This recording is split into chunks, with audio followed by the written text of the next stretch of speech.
Pemirsa, terima kasih Anda masih bergabung di MTV Prime Dialog. Saya masih berdiskusi dengan Bang Jutek dan juga Pak Ugro di studio. Saya ingin ke Pak Ugro terlebih dahulu. Pak Ugro, tadi sebetulnya saya mengajukan pertanyaan kepada Bang Jutek. Kemudian kalau kita berbicara mungkin soal konsekuensi apabila perkara ini ditangani oleh hakim yang berbeda. Kalau Pak Ugro mempunyai pandangan soal jika rasa-rasanya mungkin atau konsekuensinya jika perkara ini diambil oleh hakim yang berbeda-beda seperti apa? Ya, saya rasa di Mahkamah Agung itu para hakim ini kan juga manusia pintar-pintar lah.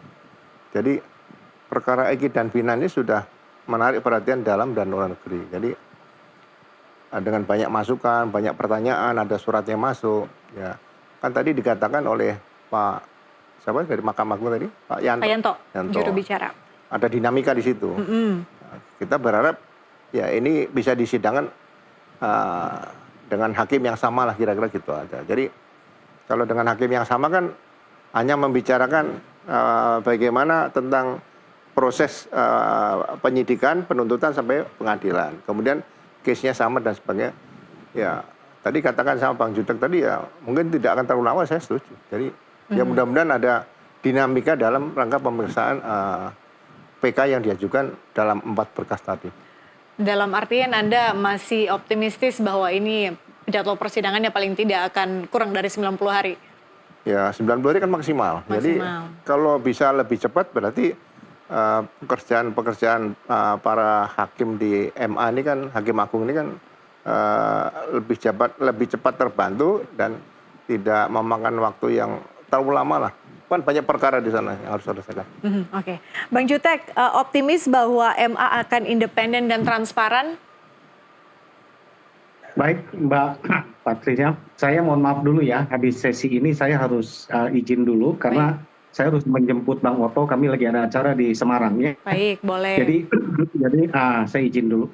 Kemudian gini, Mbak, saya mau sampaikan optimisnya adalah dengan bukti yang ada ya. Optimisnya kita tidak mau meniru gaya lain, yaitu dengan cara kita memaksakan kehendak. Tetapi adalah kita menghadirkan fakta, bukti. Apa yang kami hadirkan selama sidang PK kemarin saya pikir sudah terang benderang ya. Tidak perlu saya ulang ya, karena sudah sangat jelas. Kalau itu dipaksakan itu pembunuhan, Pak Ugro juga sudah bisa jawab, tidak ada satu alat bukti pun mengatakan itu peristiwa pembunuhan. Ya, apapun, mau pisaunya, apalagi perencanaannya, di mana merencanakannya, siapa yang merencanakannya, motifnya apa, dari luka dan sebagainya, ya tidak ada alat bukti, termasuk pisaunya semuanya. Tapi kalau itu dikatakan bukan peristiwa pembunuhan seperti yang kami hadirkan, ya dalam persidangan bahwa itu adalah dugaan kecelakaan. Itu semua bukti, fakta maupun bukti otentik itu membuktikan ke arah sana bisa jadi.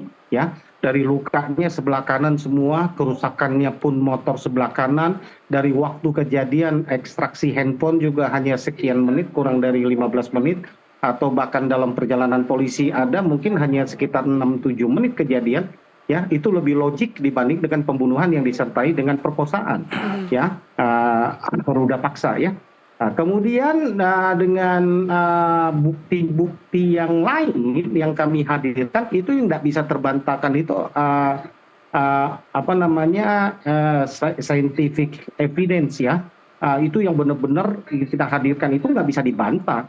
Pukul 22.10 itu masih berkomunikasi, 22.14 masih SMS, dua handphone diperiksa. Kalau kemarin hanya handphone Vina, kemarin PK itu kami hadirkan bukti baru berupa lawan handphone bicara dari Vina, yaitu dari Mega dan Widi, ya.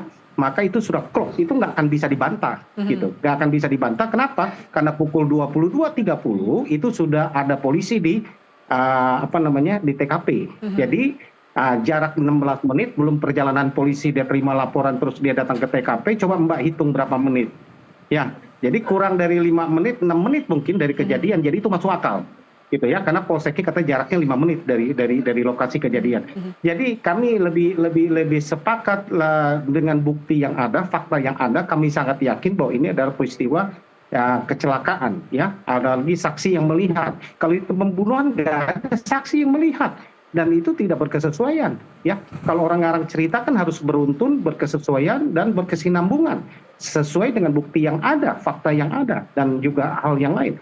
Kalau itu pembunuhan nggak ada yang sama, baik waktu kejadiannya, motifnya, cara melakukannya, bukti lain, nggak ada. Kecuali hanya visum yang tidak menjelaskan penyebab kematian adalah pembunuhan. Yang dijelaskan adalah penyebab kematian adalah kematian tidak wajar. Ya. Hanya itu buktinya. Oke. Gitu. Bang Ya, Jutek, sebelum gitu. Anda leave, saya ingin bergeser sedikit Bang untuk mengupdate soal kedatangan Anda ke Bareskrim 30 Oktober. Ada informasi apa Bang di sana? Jadi kami mendampingi ada berjalan ya LP dari 3 LP ada 2 LP yang berjalan di Bareskrim, yaitu laporan kami terhadap Aib dan juga Pak Rudiana. Itu kami dorong terus. Besok Senin juga masih ada yang harus kita periksa mendampingi. Kami dorong terus. Jadi tiap minggu mudah-mudahan nggak berapa lama lagi ada kabar baik. Karena muara dari LP ini kan penyelidikan. Penyelidikan ini adalah memeriksa saksi, bukti yang kami hadirkan sesuai tidak sesudah yakin ada pidananya naiklah ke sidik. Ya, baru nanti muaranya kalau tidak naik ke sidik berarti kalau tidak ke sidik ya ke SP3 itu pilihannya cuma 2 nggak ada yang lain gitu ya. Begitupun naik sidik. Bayangkan ini juga satu pelajaran buat kita. Yang peristiwa terjadi waktu tahun 2016 lalu juga begitu. Harusnya DDLP disidik dulu, penyelidikan dulu, baru naik ke sidik. Penyelidikan kami ini aja udah 4 bulan nggak naik-naik sidik. Yang kemarin itu hanya tempo kurang dari 4 jam, 5 jam naik langsung sidik, langsung periksa jadi tersangka. Ini aneh bin ajaib. Pak Ugro lah nanti bisa menjelaskan apakah ini betul cara-cara ini.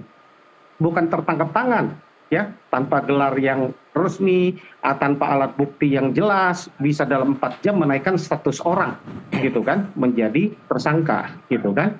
Lalu ditahan dan ternyata salah pula. Inilah akibat sembrono kita dalam melaksanakan dugaan tadi itu ya, penyiksaan dan sebagainya gitu. Gitu Mbak. Ya. Anda juga menindaklanjuti soal laporan kasus Dede, Pasri dan juga Kavi ya, Bang Jutek. Update-nya seperti apa? Katanya Betul. memang yang berjalan cuma kasusnya Pak Rudiana. Ya, Pak Rudiana sama Pak Aib jalan. Ya, Pak Pasren dengan Kavi itu rupanya baru kami minggu lalu tahu bahwa itu adalah dilimpahkan ke sudah bersurat ke Polda Jabar, belum ada balasan. Mudah-mudahan dalam waktu ke depan ini ada jawaban dari Polda Jabar. Gitu, Oke, Mbak. Bang Jutek. Kami kawal terus tidak berhenti. Mohon izin ya, saya duluan Oke, live ya. terima Mbak, kasih ya. Bang Jutek Pak sudah Ugro, bergabung Bang. di NTV Mohon Prime izin, Bang. Dialog. Ya, Bang. Baik, Pak Ugro, berbicara kemudian soal laporan tadi ya, sebetulnya kan ada beberapa laporan yang dilayangkan oleh tim kuasa hukum.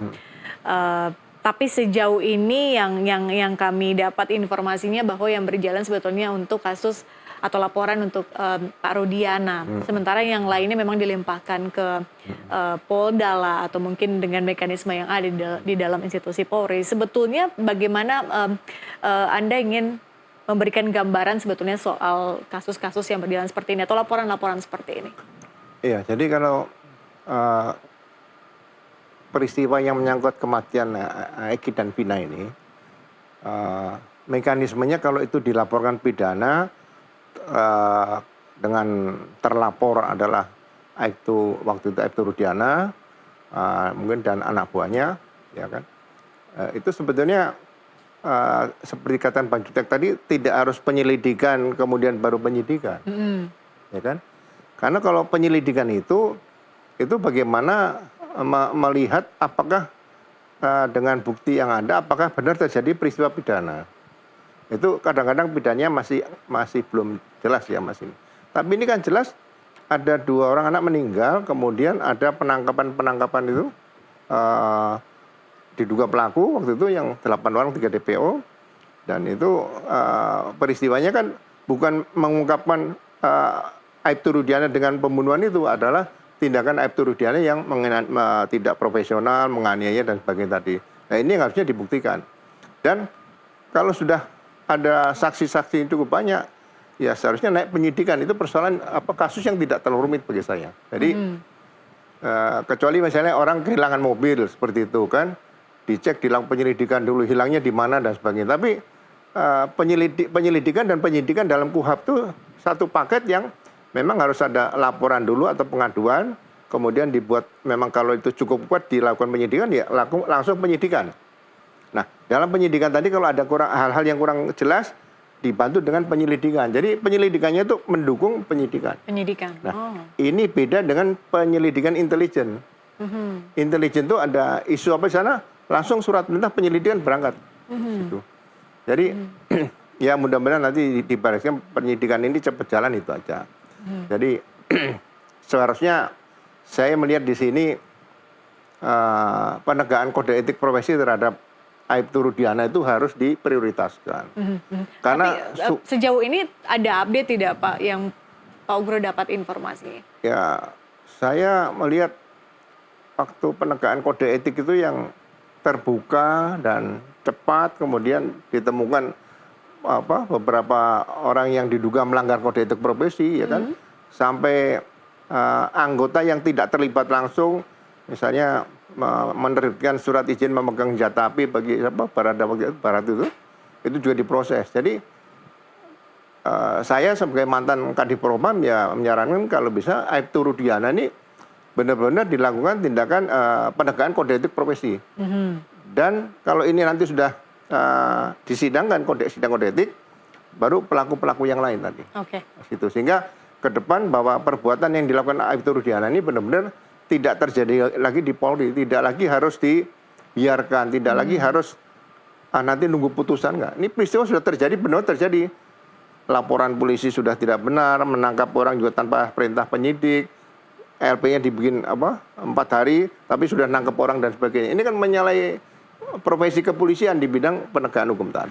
Oke, Pak Ugro terakhir, bagaimana Pak Ugro melihat kemudian respons dari publik mungkin ya, termasuk juga dengan media yang bisa disebutkan pemberitaan soal kasus Vina dan juga Eki ini semakin hari semakin tenggelam. Itu seperti kekhawatiran dari Bang Jutek Bongso tadi. Tapi toh kami tetap membahas hal ini. Tapi di sisi lain kemudian ini semakin hari semakin tenggelam, artinya tidak ada yang mengawal. Bagaimana seharusnya kita mengawal kasus ini Pak hingga tuntas?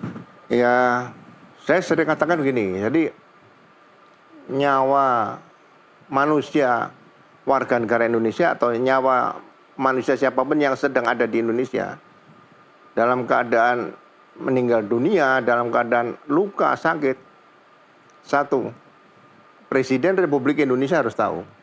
Karena pembantu Presiden banyak di situ, ada Menteri Kesehatan, ya kan, ada kemudian ada Menteri Keuangan, ada juga misalnya Kapolri dan sebagainya. Jangan sampai nyawa di Indonesia itu murah dan dianggap mahal itu pada saat pilpres atau pil legislatif atau pilkada kepala daerah tertentu ini. Ya. Iya, jadi manusia di Indonesia bisa sekarang ada katakanlah ada 275 juta. Kalau menjadi 274 juta atau 274 sekian itu hilang satu, ya presiden ya kita harapkan atau wakil presiden lah mengetahui ada di mana nih manusia satu Indonesia ini. Jangan sampai ya sekali lagi dianggap murah nyawa manusia itu. Meskipun hanya satu ya Pak ya, tapi kemudian itu harus dianggap berharga apapun itu. Ya kalau sudah masuk Sirekap KPU kurang satu. Oke, baik, jangan sampai menjurus ke situ. Pak Ugro, terima kasih sudah hadir kembali di NTV Prime Dialog. Tentu kita masih terus kawal kasus ini. NTV juga masih terus mengikuti bagaimana perkembangannya dan bersiap-siap kami tetap akan mengundang Pak Ugro untuk membahas hal yang sama. Terima kasih sekali lagi Pak Ugro. Iya, makasih. Pemirsa jangan kemana-mana, kami masih akan kembali usai jeda dengan NTV Prime Bulletin. Tetaplah bersama kami.